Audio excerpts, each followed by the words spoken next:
welcome to day 2 of AAJA-Asia's 10th annual New.Now.Next media conference. I'm Yuri Nagano, board member for AAJA-Asia and editor for Bloomberg Industry Group. We have Sakura Kokumai of USA's karate team qualified for Tokyo Olympics 2021 with us.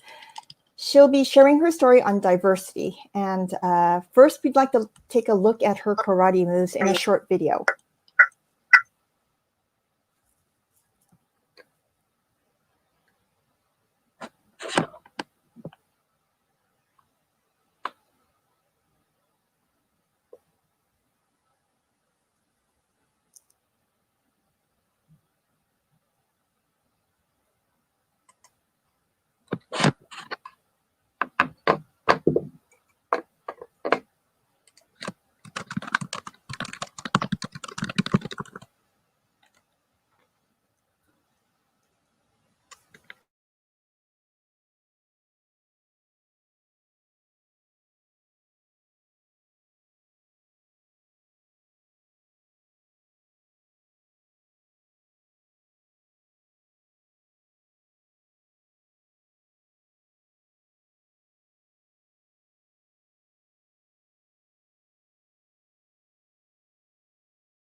So,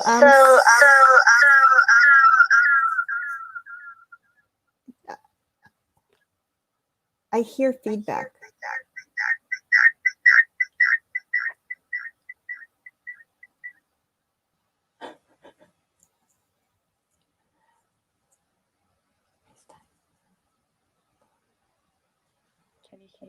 So my FaceTime is muted.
No problem. So we're back. Oh wait, it's I hear the feedback again.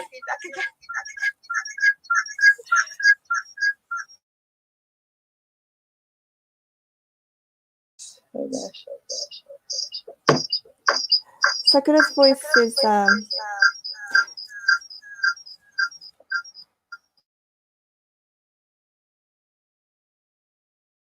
hear my voice?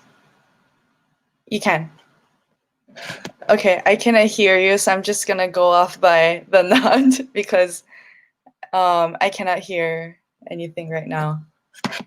But you guys can hear me, okay, right?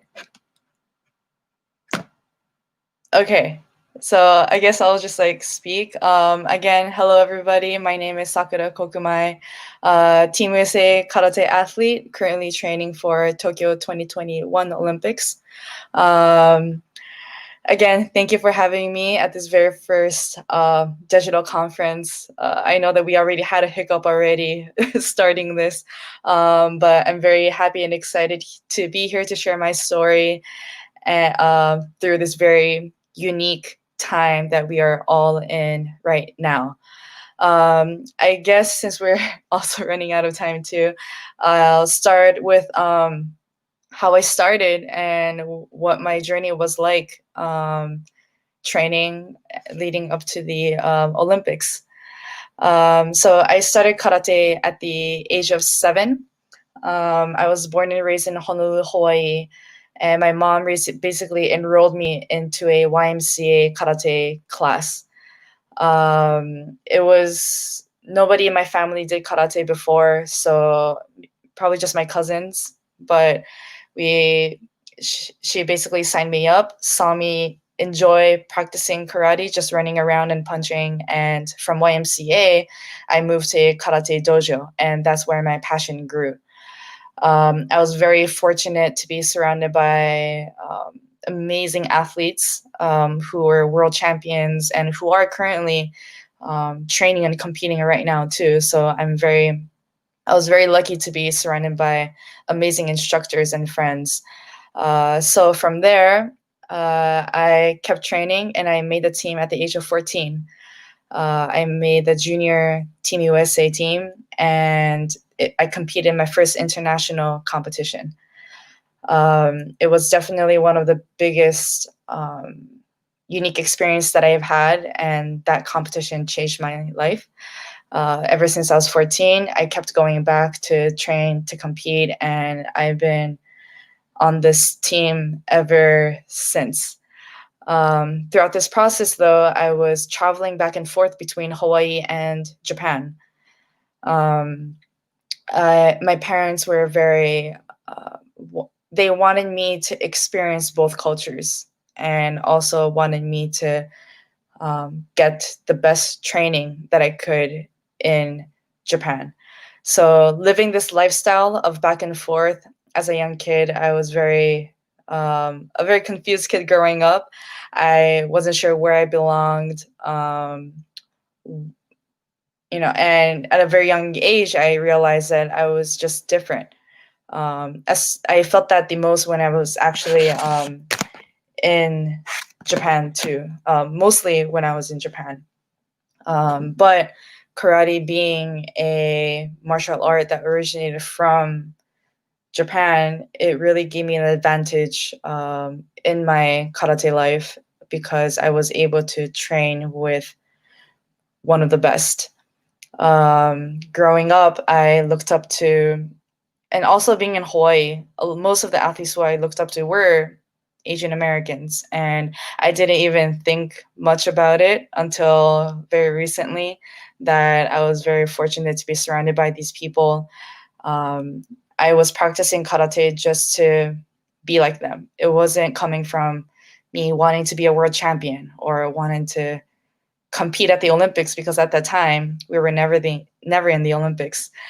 So it was purely out of me just wanting to be the best. Karate challenged me mentally and physically, and I really enjoyed practicing karate growing up. And yeah, it basically brought me here. And the reason why, I mean, I could talk about sports forever. As a kid, I did everything with swimming, soccer, tennis, but it landed into karate for some reason. As a young kid, I was not the best with expressing myself through words, through talking to people. So I needed to find another alternative way to express myself, and karate allowed me to do so. So yeah, I just kept. Can you guys hear me? Sorry, just going in and out. But yeah, anyways, from there, I just going back to my life in Japan. I did go to university in Japan. So knowing karate was well-known sport in Japan, I decided to go to school there. As much as I felt more like myself in Hawaii, I did make a decision to go to school in Kyoto and Tokyo because I knew that I was going to get the best training. So I did 4 years in Doshisha University, 2 years in Waseda University, and in 2 universities, I belonged to a karate club. I represented both schools as I was training and studying, and I also represented the US too. I definitely had difficulty adjusting to the bukatsu culture. Bukatsu is a sports club in Japan, and it's very strict in a sense. That's when my personality really showed, and I realized that I wasn't acting as if like I'm a full Japanese person. Just little rules here and there that I had to follow, which was very difficult to adjust. But through those experiences, I discovered who I am as a person through karate, and it was very challenging, but those challenges definitely made me stronger, and it really allowed myself to be where I am right now. I wouldn't be here without those experiences.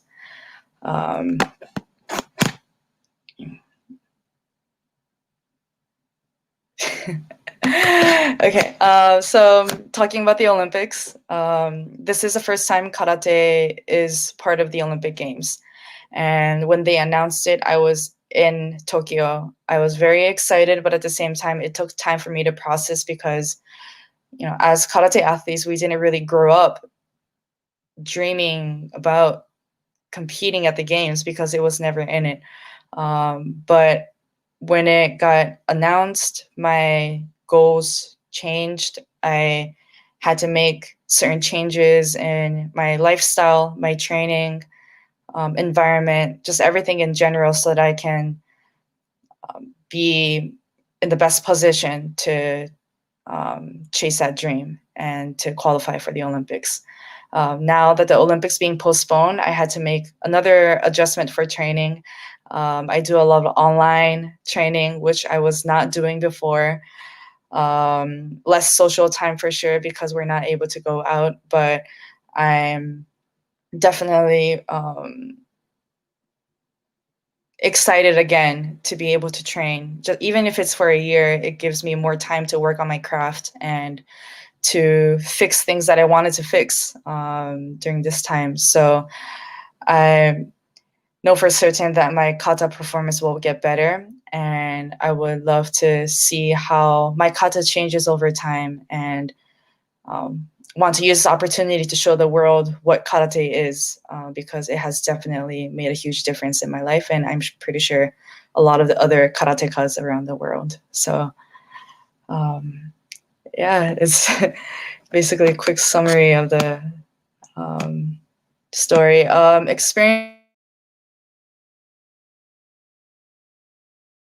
Experiences with Japanese media, I guess, is through going back and forth. I have experienced different things, I guess. People in Japan, I pretty much look Japanese. My name is Sakura. How much Japanese can you get with that name? So whenever I do get interviewed by the Japanese media, they only tend to see me as being Japanese and nothing else. So I did have difficulty just communicating with those people because it had to start from there. So they weren't necessarily talking to me as a athlete, you know, Sakura Kokumai, Team USA athlete, but it started off by, you know, why are you representing USA? So the conversation, the dialogue was completely different. And at the beginning, I was, it became more, you know, I kind of began to see the pattern of it, because it wasn't just one time. It's every single time that I have interviews with the Japanese media, they tend to start the conversation with that, and which is really understandable. But I do my best to, just present myself who I am, because I am a Japanese American who is representing USA, and I always have been. It's who I am. So there's definitely challenges with that. So yeah.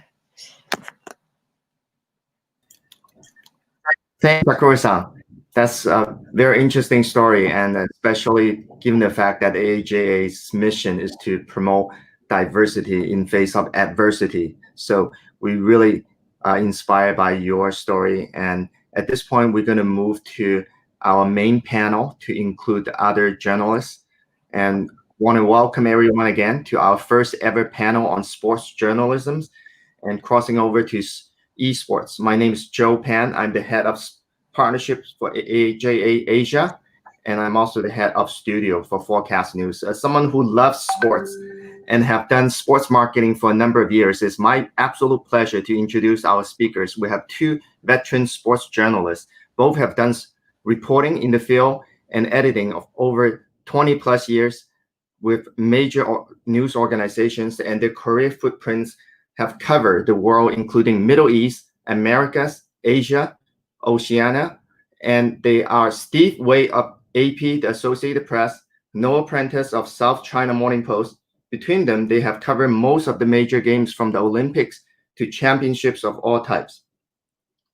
Joining the panel to talk about esports is Brian Wong of Yahoo TV, who will share how he pivoted from city news to esports. Also, we have Chris Tran of Riot Games, the developer of one of the most popular games in the world, League of Legends. He will be sharing insights and trends of esports industry, things you must learn if you want to cover esports. And we will continue to have Sakura-san to join us and share her view. And if we can get her sound working, I'm sure she will have some very interesting view as well. So first, let me try to put Steve on the spot. So instead of you interviewing Sakura, I'm going to go straight to interview and ask you a few questions. So you've been in the business for, I don't want to date you or give away the age, but how did you get started? And as our title started as saying, the winning strategy of covering sports in Asia. What is your strategy for all these years, especially in Asia? What's your tips and your advice for us? Steve? I mean, I am a sports journalist, but foremost, I'm a journalist. So I think anybody who wants to be doing sports journalism should think first about being a journalist. Sports is a business. It moves a tremendous amount of money. Sakura-san is certainly a story as an athlete, but behind the athletes is the business story. It's the political story. It's the financial story. So if you want to cover sports journalism, learn to cover journalism. I started covering city council meetings, police beat in my hometown, politics in Spain. So be a journalist first. That would be my advice. After that, incorporate the sports part. Fantastic. Well, same question goes to Noel. Noel, again, not to date yourself, but you've been running the sports page and the sections and the desk at SCMP for decades, if I may just allude to that. And what's made you stay at the same position in doing sports journalism, and how did you get started? Okay, good morning, everybody. Yeah, how I got started was not probably the conventional way. It was more just using my initiative. And that's one thing that, I would say to everybody during their career is to try and just use your initiative. I was good at sports at school, but not that good. I was bad at academics, but not that bad. And then one day my English teacher said to me, "What am I going to do?" And I said, "Look, I don't know." And he said to me, "Why don't you combine your love of sports with writing?" And I looked at him and he said, I looked at him and I said, "Oh, do you think I can do that?" And he said, "Look, you can do anything you want, because basically you've been doing that for the last 5 years. So that's how I started. I looked at how people wrote articles. I modeled myself on them. I saw their structures, and then I just sent off freelance work, got jobs and papers in New Zealand, went to the UK. Then I ended up in the Middle East, in Bahrain. Didn't even know where it was when I accepted the job, but it was fascinating. Then back to New Zealand. Then I ended up here in Hong Kong just by chance. How you get into journalism can be many different ways, and into your job many different ways. I fell into the South China Morning Post because I came here and to see a friend, and I got really sick, ended up in hospital, had my appendix out, had a huge bill I needed to pay. And my friend said, why don't you come and work at the South China Morning Post? So I did. And within a week, they offered me a full-time job, and basically I've never left. And then just followed how the road unfolded, and ended up as the sports editor of the South China Morning Post for maybe the last 15 years. Right. Well, thanks for that. That's quite a journey. So it's not really by design, more by accident in a way, if that is including the appendix. So coming back to, if you look up esport on scmp.com, you can still find quite a number of articles on esport. Is SCMP covering esports from sports and esports?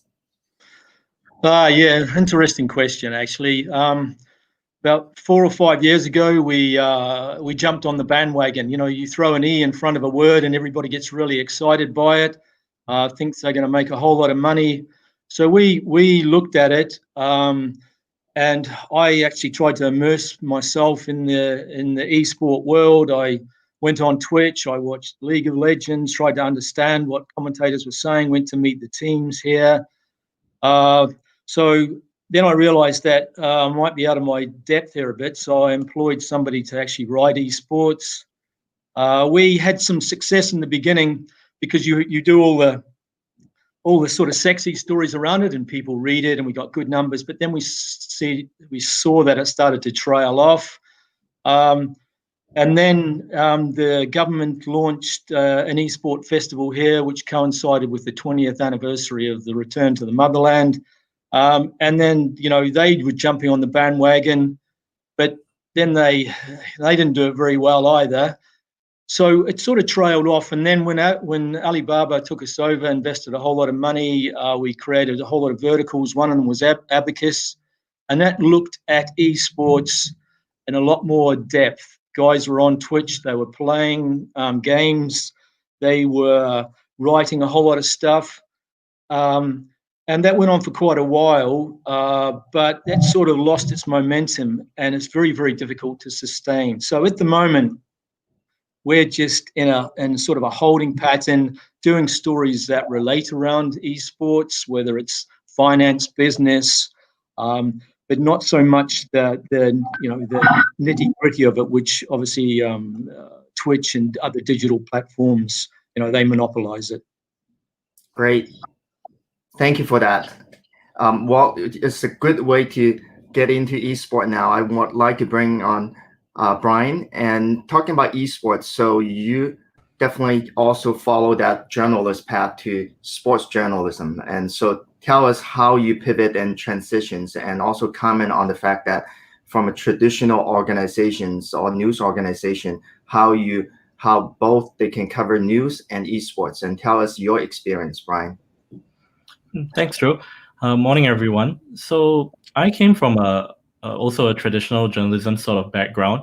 I've covered political news, general news. I moved into entertainment before actually moving into esports.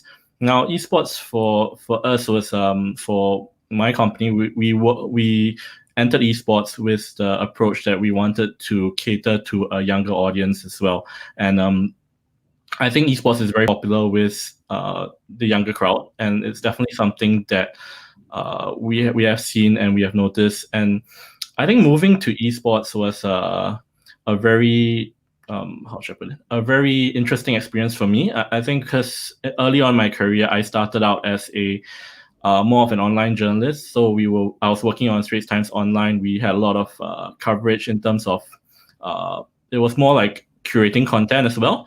So I had to understand a lot of different types of content very early on in my career. Like I needed to understand foreign news, foreign affairs, but at the same time, I also needed to understand sports, because we also would pick up sports stories that I needed to sort of curate and edit to put on the site. So I remember one of the first sports that at that time Singapore had the Formula One. It just came in at the time, and I had no clue about Formula One. I had to go and read up and understand what it meant by like pole position, what it meant by the races, the practice race, how actually everything worked. So in that sense, that sort of helped me when I actually moved into esports, because there are many different games in esports. Not all of them are the same. Some of them are first-person shooters. Some of them are multiplayer online battle arenas. So they're all different types of esports in a sense. Like it's like tennis and football. They're not the same. They're sports, but they're not the same. So what I found was that having this background actually helped me to learn more about how to understand esports and how to connect with the community there. I think one of the other things that also helped was that when I actually moved into entertainment, I had a lot of experience interviewing different types of celebrities, different types of personalities. And in the esports world, you meet a lot of characters. Some of them are more comfortable with media. Some of them are media trained. So when you ask them questions, they know how to answer. They know that you're asking this, and they know how to expand on the question, on their answers, to give you something that you can actually write about. But some of them, they're really, I mean, for them, like esports is something that they get into because they want to play the game, and they're not really the sort who want to answer questions. I mean, we've seen it before in some other sports. I think Lacazette, when he first joined Arsenal, he came to Singapore for I think a Puma kit review, and then we had a chance to interview him. He was also quite quiet in that sense. It was hard to get answers out of him. I think also possibly because of the language barrier. And it's the same thing that we actually see in esports as well. Like if you were to go to an international event, some of the players are more comfortable speaking in Spanish or speaking in Russian. And if you don't have a translator there to help, they may not want to give an answer because they feel that in English it's difficult to convey their thoughts. So these are the kind of things that we experience. And sometimes, we have to talk to the interviewees. It's all the same skills that you have in journalism. You talk to them, you make them comfortable so that they open up to you. So, Chris, Brian, that's fantastic. I want to ask you, what was it like when you did your first esport reporting? Were you comfortable with it by then? You already learned enough, and tell us the experience. Take us back to that day when you have done your first piece. Well, I think because a lot of our esports coverage that we do on Yahoo is more of video content, so a lot of it is me speaking behind the camera to the interviewees. I think it did help that I already had that experience with other celebrities before. So in my mind is like I told one of my interviewees at the international last year, right? He was saying that because I was sharing with some of the celebrities I interviewed, and then he said that I was interviewing him now, and that's a downgrade. And I told him that no, like I treat all my interviewees the same, regardless of whether you're a celebrity or a politician, you're a man on the street. I give you the same respect, the same kind of understanding that I would any other person. And so I think helping to have that frame of mind really helped me when I was talking to them. I try to understand, where they're coming from, what answers what they're giving, how I can follow up the questions. I don't treat them any differently that I would treat any other interviewee that I've had in my career. Great, thank you. Talking about interviewee, so Chris was one of your interviewees in the past. So Chris, I hope you had the same respect and you had a good experience talking to Brian. But I want to ask you mainly to share your insights as the insider from the industry, the developer, and you guys actually know more about the e-gamers than anyone else. So please, I know you prepare some very interesting stuff. We're looking forward to hear from you. So thanks, Joe. And I want to say first, on behalf of the esports industry, I want to quote a great American philosopher named Wayne and say, we're not worthy, right? Because here I am on a panel with some very distinguished journalists and Sakura-san, who's a distinguished athlete. And we're kind of the upstart that everybody says, oh, we can show up at the party, but no one ever really knows how we fit in at the family reunion. So I'd like to share some slides to talk about like how we are hoping to be part of your world, and then we can like go from there. And I hope I won't be too boring, but slides are like like vacation pictures, right? Half the time it's interesting to the person taking them more so than the person actually watching. So I'll try to move fast. So when we talk about esports at Riot and esports in the industry, I think everybody in the gaming industry has a shared hope that we want to change the way the world looks at gaming, right? And the world is moving fast. And when I hear, you know, like seasoned professionals like Noel talk about, you know, like the decades of storytelling and how there's almost like a set way to tell sports stories, and those don't necessarily apply to esports. It's about how do we work together to bring stories about the world's biggest niche into the mainstream, because we're a niche as the Grand Canyon is also a niche, or a crack in the ground if you want to think about it, because we are the biggest niche in the world. And that niche is not monolithic. When I say it's not monolithic, there are different games and different types of esports that are popular throughout the world. So in Asia, we are lucky and humbled to be one of the most popular esports in Asia. Just as a data point, in 2019, our World Championships had an audience of 99.6 million people watching. So we're very careful to say not 100 million, because when we hit 100 million, I'm sure we're going to have you know, a low-key party someplace where we're going to play a lot of video games, but we're not there yet. But 99.6 million was for our World Championship last year that was held in the Mercedes-Benz Arena in Paris, and you see that depending on if you're in Asia or Europe or Latin America or Middle East and North America, you see that there's a different priority of game. So looking specifically at the esports market, like Asia is probably the spiritual heart of a lot of esports right now. So you see that there's a spectrum of interest in esports across, but honestly, I think that there's something very universal and intrinsic about watching the highest level of performance in things that you yourself enjoy doing. I think that we see that in sports throughout, because most of us are exposed to sports, you know, in our secondary or like primary school education. Heck, I've never driven a, you know, like a high performance vehicle, but I've driven a car, so I'll enjoy F1 as well. And so, and then when we think about the different kinds of gamers there are, the gaming community itself is not a monolith in personality, because you have people who only game on mobile, people who game not necessarily because they want to win, but they just want to be with other people. There are gamers who just like to watch other people play. And with regards to Southeast Asia, we find that the world is moving into a very portable space. So in North America and the West, you see that it's very much a market dominated by PCs and consoles. In Japan, it's very console driven. But you know, like when you look at markets like China or Vietnam or Thailand, etc., it's very much a on-the-go entertainment medium. So, you know, and we see that kind of trend continuing on, regardless of the platform in Asia, regardless of you know, like the age group, etc. And so, I think this is the beginning of a conversation, and the beginning is not this conference, but really we're at the beginning of esports. Esports is arguably less than 10 years old.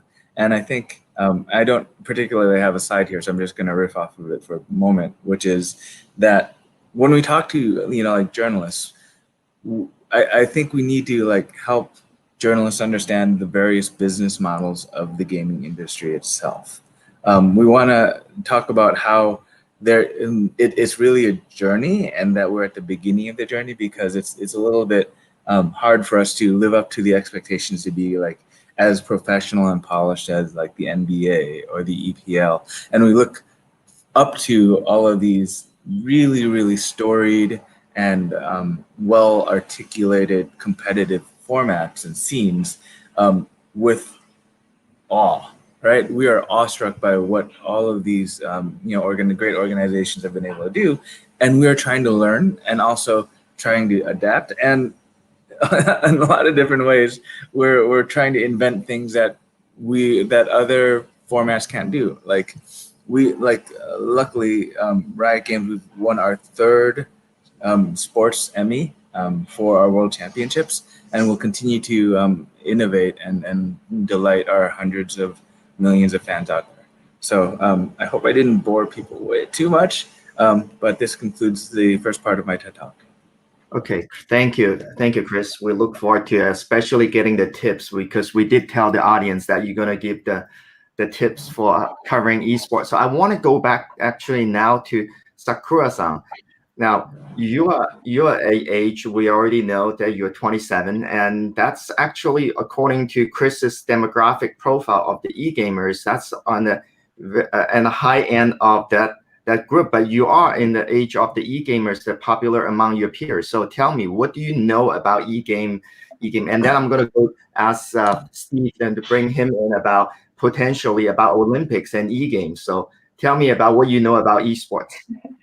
Oh gosh, no professional at all in esports. I do have friends who are involved in esports, and a couple of them have actually invited me to go see a competition. At the time, I didn't know what it was, but I know how much of a big influence, they are to the younger generations of people. And the first time I was basically introduced to esports was, I believe, when I went to a big sports facility once, and they had all the gyms. So it was a basketball court, physical therapy, everything was there. And along with it, there was this little room that had like a section for esport athletes, is that what I would say? So that was like my first introduction to the kind of the mixture of esport and the sport world that I knew of. But I can definitely, I see that it's getting bigger and bigger, and I can see that it's actually attracting more crowds than karate, actually. Well, I want to keep the word you use, athletes. So this is the, I think, point of contention. So many of us have tried to explore and play with. So I want to bring in Steve. This is your chance, and I know you want to ask questions, and it wasn't available earlier. So why don't you tell us about your thoughts? Do you think esports will become Olympics items and competition sometime soon? You probably are closer to the IOC than any of us here.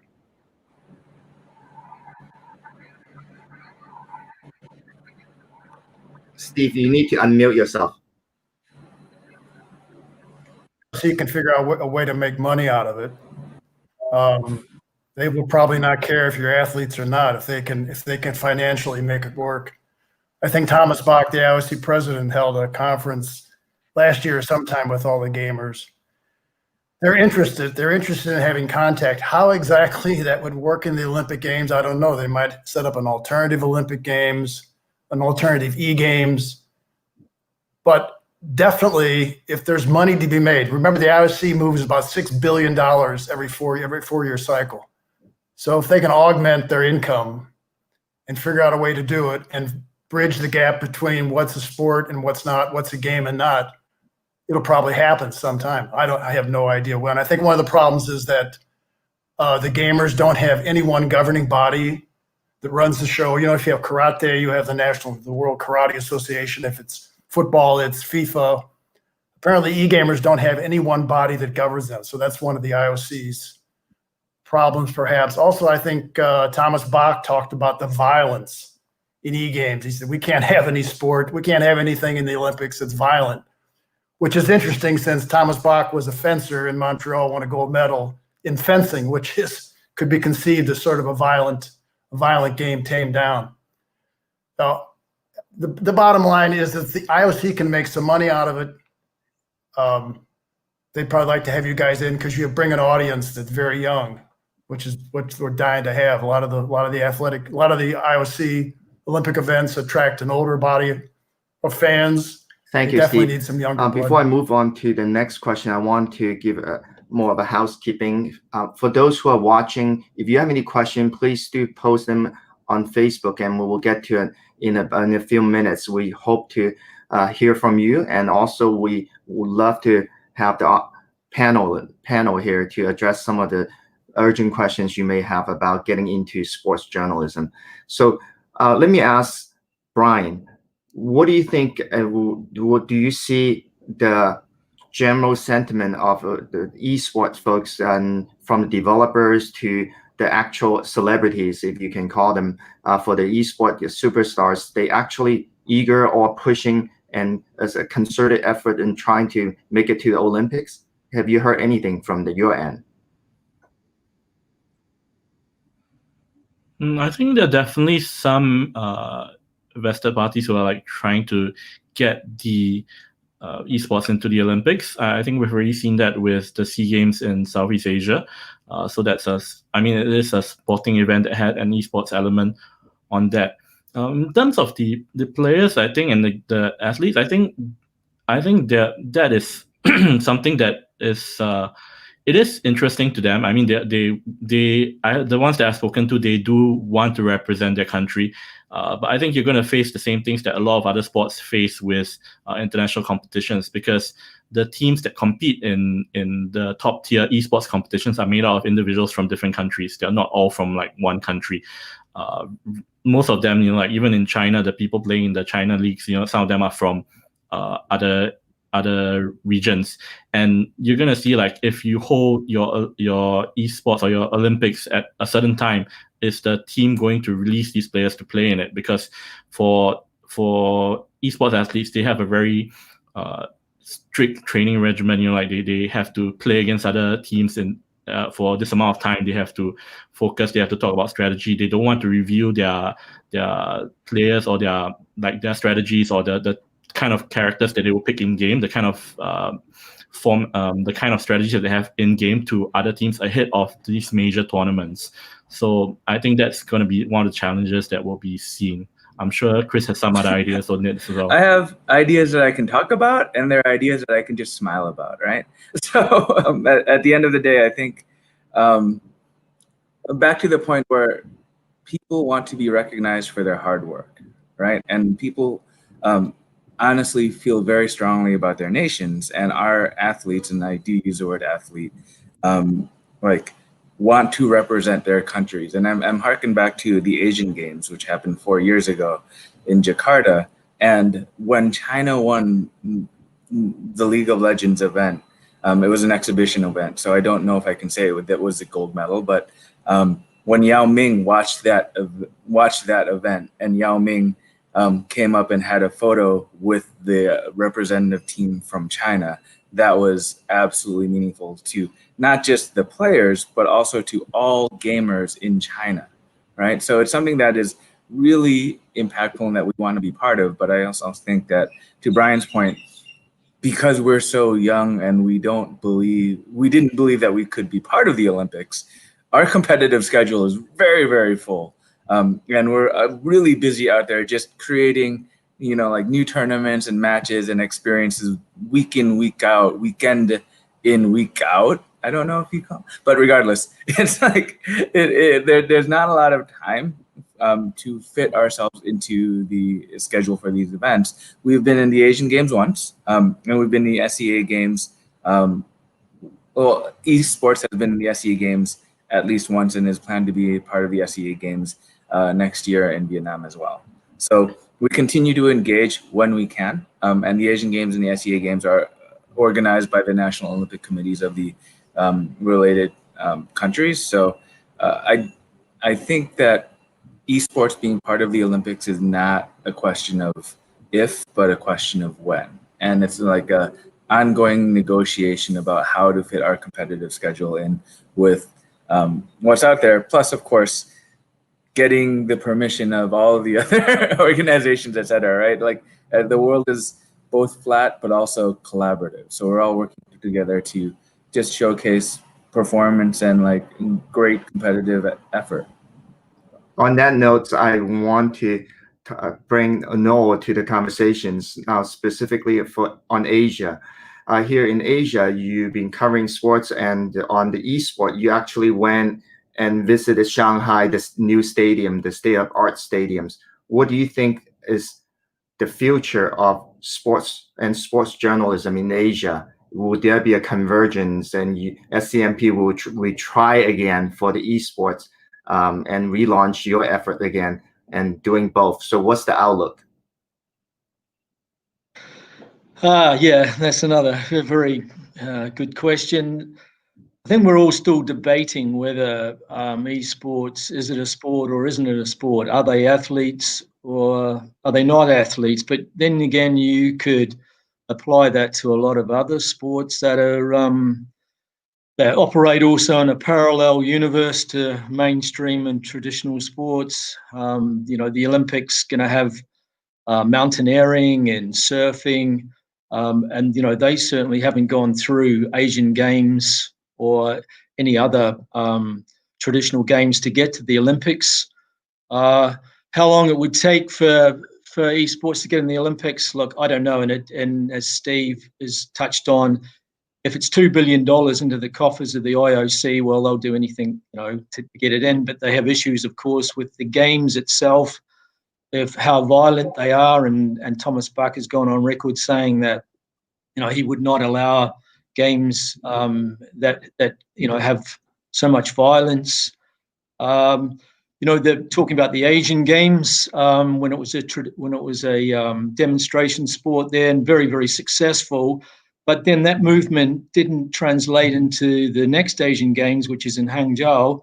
And even with Alibaba, right behind this industry, and part of the reason why the games went to Hangzhou, they're still trying to fight to get it as a sport at the Asian Games. So maybe, as Chris was saying, this is a long journey and it's just beginning. So, you need to take those incremental steps, and whether from the Southeast Asian Games to actually an official sport in the Asian Games, and then you have the foundation to make a good bid to go into the Olympics as a great. Thank you, Noel. And definitely that you definitely had the front seat, not only in Hangzhou, but being part of the Alibaba, you definitely had the front seat. Talking about the front seat, front row seats for both huge veteran sports journalists. We have questions from the audience asking, hey, Stephen and Noel, sport is known for its magical moments. So what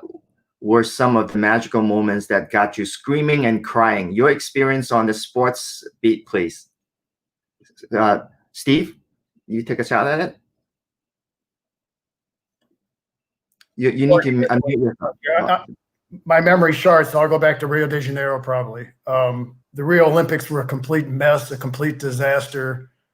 The operating committee, the organizing committee went bankrupt during the process of organizing the games. The stress. So my biggest moment was actually just seeing the thing open up and seeing the relief on the face of the CEO, Sidney Levy, when the thing got underway. And he's not an athlete, but I followed him around for 2 or 3 years and saw the tremendous pressure he was under trying to make Brazil make the Olympics work. So it's not a sporting moment, but the politics of the Rio Games were incredible. And we're seeing the same thing in Tokyo. What's playing out here is unbelievable. Like the sports, and Sakura-san, with not apologies, but the sports in the Olympics take 2 weeks. The organization of these Olympics in Tokyo have been going on since 2013, 7 years, now 8 years. The prime minister just resigned yesterday. He had hoped to be at the opening of the Olympics. The Olympics is so much bigger than the 2 weeks or the athletes who participate. The politics behind it, the money moving, in some ways overshadows the games. And the games, of course, come back to center stage when they happen for the 16 days they go on. But the Olympics are a gigantic 7-8 year process for countries. So anyway, I'm not sure I answered your question, but Rio, just getting Rio off the ground like 4 years ago when the organizing committee was bankrupt was an exhilarating moment. Thank you, Steve. No? Okay, the Olympics being the pinnacle of sport, and perhaps that's it. but not so much a Usain Bolt moment or Nadia Comaneci or something like that. It's more that what the Olympics does to everybody, and that turns them, even if they're not sports lovers, they become very nationalistic. And it's watching something. And I've watched a lot of Olympics, and I've actually stood there for 10, 15 minutes watching shooting, which is basically watching paint dry, but getting really excited by such a niche sport and something that is not visually exciting. So it's what the Olympics does to people, I think, is it's memorable, and just getting engaged and watching people from your country that you've never ever heard or seen, or a sport that you're not that interested in, but just watching this. And I've got a lot of great memories of looking at those sort of things as well. Fantastic.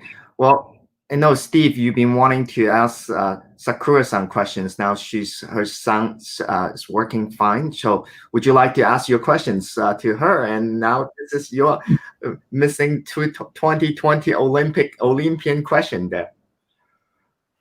I got a softball question, an easy one, and then I've got a hard one. First of all, how do you keep your focus? The Olympics are on hold. Nobody knows when they're going to happen, how they're going to happen, under what conditions they're going to happen. So how do you keep your focus? Secondly, I think everybody believes that for the Olympics to go off here, it may be necessary to have a vaccine. Then the question arises, should healthy young athletes be at the front line for getting the vaccine? Aren't there other people who really need the vaccine more than perhaps you? Thirdly, would you even take a vaccine? I think some young athletes are worried about getting vaccinated and then perhaps getting ill from the vaccine. Maybe it's a one-off, but if it happens, it would ruin your one shot at the Olympics. There's a lot of questions there. Take anyone you want. Very good questions, all three of them. Well, the first question, how do I stay motivated? It's hard, but also simple too. Karate is something that I spent my whole life doing. Whether that was before the Olympics, it was something that it was my passion, and it was something that just kept me going. So when it got postponed, I was very shocked at the very beginning and couldn't find just that extra push to train. But then I realized that, at this point, it is just 1 year postponed. So I try to see it as an opportunity to train, to be better as an athlete and as a person. And honestly, being in Tokyo and representing the US for the sport of karate itself is a big motivator for me. I grew up in both countries, between Hawaii and Japan, and just being able to show the world what we do as karatekas in Tokyo is definitely meaningful to me. So that itself is what keeps me going. And a lot of the younger athletes in karate are looking forward to seeing our sport at the Olympics. So I can't let them down. I have to keep training and I have to be ready. So that is what's motivating me. The second question was, I know you asked three. In order to have the Olympics, we think perhaps we're going to have an effective vaccine. So morally speaking, should young athletes be at the front of the line to get the vaccine when you have healthcare workers and people who are vulnerable not having it? Secondly, would you even take it because you run the risk of course getting ill, throwing off your training schedule, and then what happens? You blow your one chance. Yeah, no, that's a really good question. And the thing is, especially at the Olympics, and again, this is my first time. This is our first time being part of the games, and it's not just about athletes. There's so many other people that are involved, and the health and safety of those people come first. So that's such a tricky question. I didn't really hear the fact about athletes being the first line to take the vaccine. I don't know, what the order is going to be of if we're going to get access to it, or how that's going to work. The third question of whether I'll take it or not, honestly, at this point, I probably would, to compete at the games next year. And there were also a follow-up question of, what if there is a side effect that comes with it? But at the same time, I feel like as athletes, we sacrifice so much time and energy for this one moment that it's so hard to kind of give up on that right now. So that's a very, very tricky question, though. But it's a real one. It could occur. I mean, again, the question of, for these games to come off, the vaccine may be needed. Then the question becomes, really, do we need to put our priorities on young athletes or think about the healthcare workers who are really suffering? Right. That is. Well, Yeah.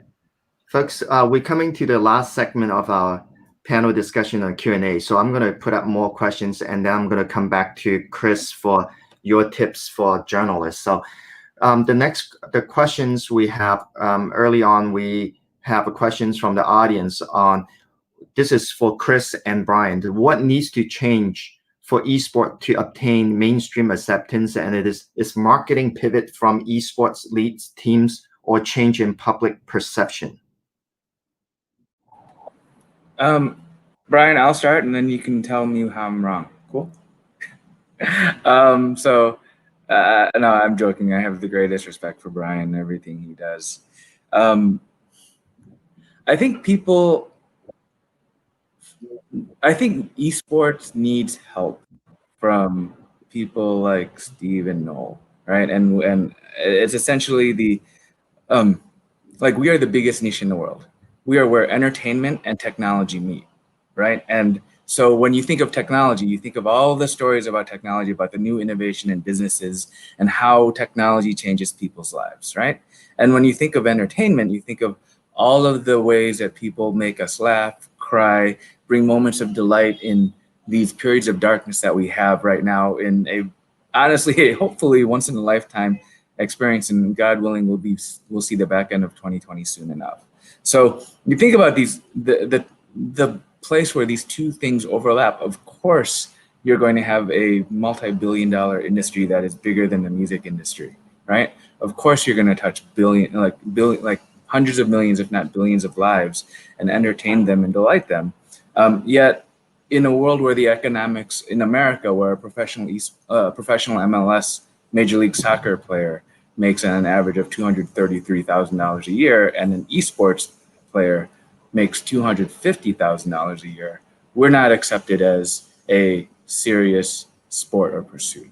And so being so wide and broad, we need help from people to continue to engage with us as they do with entertainment, as they do with technology, as they do with sports, because we are a little of all of that. But if you try to put all that together, all you end up with like really, really shallow sound bites that really doesn't do justice to all of the effort, sweat, blood, and tears that like our colleagues have been putting into and just trying to change the way the world looks at us.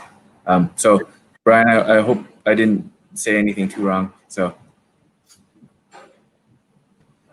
Yeah, Chris, I think I agree with a lot of what you say. I think the thing about trying to get esports into to change the perception of esports, I think it goes beyond just what I would say individual companies or individual organizations can do. I think it needs a sort of a recognized approach where everyone can contribute to. And I think it's also one of the things that we tried to look like when we reflected on how we want to approach esports. And one of the things that I have seen is that esports, in terms of traditional media coverage, tends to focus on usually very eye-catching numbers. So like if there's a prize pool that goes up to a certain amount and that's the main focus of it, there's no understanding behind why the prize pool is that. What do the teams go through to compete for that prize pool? And the esports industry is so much bigger than just teams and players. There are a lot of people supporting the esports industry that I think do not really get the recognition from mainstream media, I would say, or a lot of the media outlets when they talk. Like when they talk to, if you were to ask them to go to an esports press briefing, their focus it's on the very, I would say the eye-catching numbers, or they ask about things that are more, they focus on like players or maybe certain big names that come down, for example. But there's so much more to that. And I mean, in our experience doing esports, it's like we've talked to so many people, right? It's not just the players themselves, it's like the team owners, the team managers, your your analysts, your casters, your tournament organizers. All these are all different people supporting the esports industry from in different ways. And even in a playing team, right, there are so many people beyond just the star players. But there's obviously the captain, the star players, then there's the coach, there's some of them has analysts, have a sports psychiatrist even. So I think these are things that people need to see to understand that the esports industry, or esports in general, is growing and it's evolving to be like traditional sports. And I think these are the things that when people see and understand, it would help change their perception of esports. Thank you. Steve, would you like to add to that? And I also have a question I'm going to share as well. And for all the panelists, is esport benefiting from the pandemic? And so Steve, and then Noah and Sakura, feel free to jump in. Yeah, obviously my level in esport is very low. I would just put this out there that the Olympics right now are facing a gigantism problem. In fact, there's talk about downsizing the Tokyo Games. I think going ahead to Paris and Los Angeles, there's going to be a push to perhaps downsize the size of the Olympics. So exactly where that spot will be for esports in the Olympics seems difficult when the Olympics are probably as big as they can get. They probably can't get much bigger. Maybe the IOC wants to create a separate esports Olympics that would occur on odd years. They've tried that with youth sports, something outside the Olympics. I think it's just going to be very difficult to incorporate esports into the Olympics in the way we know it now. Has to be like a satellite Olympics, something that the IOC could be involved in, could make some money off of, that would satisfy the gamers. And again, the bottom line is the cash, is the money. If there's money to be made and the IOC can figure out a way to make some money on it, it'll happen in some form. That's my bottom line. Follow the money. It's always the reoccurring theme. Always follow the money. No, can I from more yes. I'm sorry to interrupt, right? But I also want to make it clear that the Olympics for esports is a nice to have, but it's also like, Steve, if you're saying that they're having funding problems and they're downsizing, then maybe it's part of the past, right? And I think it's important to have national pride and to see the best of our countries like showcase everything they've achieved, right? But we're growing very well without the Olympics, and so I don't want it to be like, I don't want anybody to take from this talk that if esports are not in the Olympics, that we are not meaningful and important, because I feel like that I don't want the Olympics to be gatekeeping the future of all of our players. I feel like that's what people should be taking away from this talk. Fair comment, Chris. Fair comment. Fair comment. I would like to invite the speakers to more give an outlooks, and especially starting with Noel. What's the future of journalism and sports journalism in Asia, and being where you're at right now at the center and at the hub? And then Steve, definitely chime in, and please, Brian, and then I would like to end with Chris's second part of the presentation on tips for journalists and journalist students who want to get into sports journalism. So Noel, please. Yeah. Hey, another $64,000 question. Yeah. Yeah, of course. Very, very difficult. It's getting harder and harder. I would think every year to break into journalism, to break into whatever whatever sphere of journalism you're trying to that you're interested in. And even more so now because, everyone knows the situation in Hong Kong, and it's a political hot potato with journalists. So, being honest, would you want to come and be a journalist in Hong Kong? You can fight the good fight. And sport now is politics. I believe it always has been for a long time. They're intertwined, and there's no escaping that. You see what's happening in America now with the NBA and baseball and everything. That's right out in the open now. So I think, to be a journalist, as Steve also touched on, is that just don't pigeonhole yourself. Try to have the big picture. Try to, be interested in things that maybe you're not, and have a much better understanding, so that if you're trying to break in somewhere, you understand everything. And also, wherever you're going, try to sort of model yourself upon what that organization or whatever that media is. Study what they do, and then you've got such a better understanding of it when you're trying to break into it.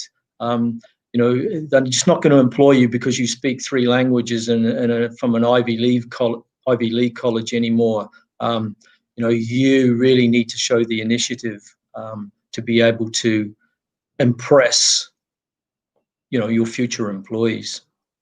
Thank you, Steve, and then Brian. Steve, you need to unmute yourself. Sorry. Am I Yeah, on? you're on now. Chris brought up nationalism, and nationalism is so gigantic in the Olympics. He mentioned it's big in the e-game industry. I want you to think about this for a second. If you took the national flags away from the Olympics, who would care? If you see all these sports that basically most people don't care about 99% of the time, suddenly become of gigantic interest. Why do they have gigantic interest? Because of the nationalism, because of the flags. And Chris brought that up too. That's a tremendous motivator, I guess, for people to participate, but also slightly dangerous. I mean, and nationalism pushed to the edge is, we can see what's happening. So the nationalism thing is gigantic when you think of Olympics. Take the flags away, and who would care about it? Great point. Brian, anything on the outlook and the future? And you're busy, so how would people get in and join your team? Well, I think we're going to see the rise of more esports journalists, professionally trained esports journalists.